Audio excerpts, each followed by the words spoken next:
ang kinabukasan ng mga susunod na henerasyon ay bahagi ng ating responsibilidad. Tayo na mga nauna. Tayo na may lakas. Tayo na may kakayahang makipaglaban. Tayo ang makapagbibigay ng kalayaan na nararapat sa kanila. Malaki ang tiwala ko sa iyo. Bilang ina ng katipunan, ipinauubaya ko sa iyo ang desisyon na gawin kung ano sa tingin mo ang tama.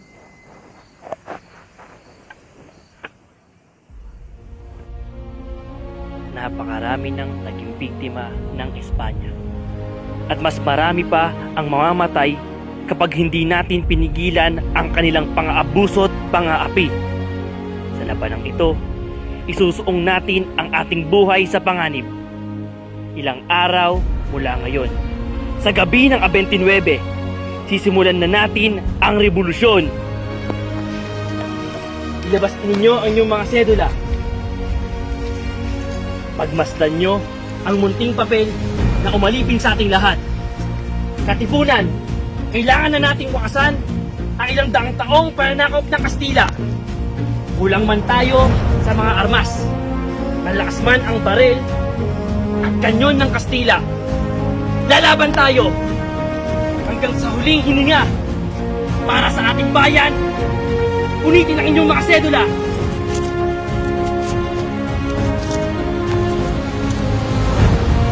Mabuhay ang katipunan! Mabuhay! Mabuhay ang revolusyon! Mabuhay!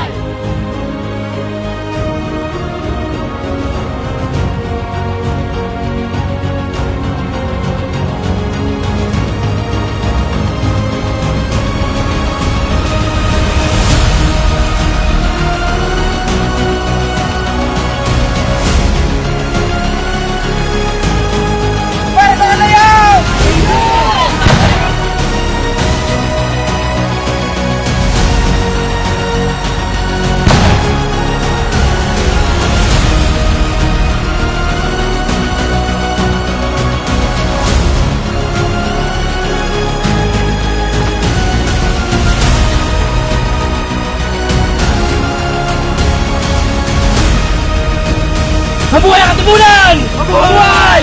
Mabuhay ang katipunan! Mabuhay!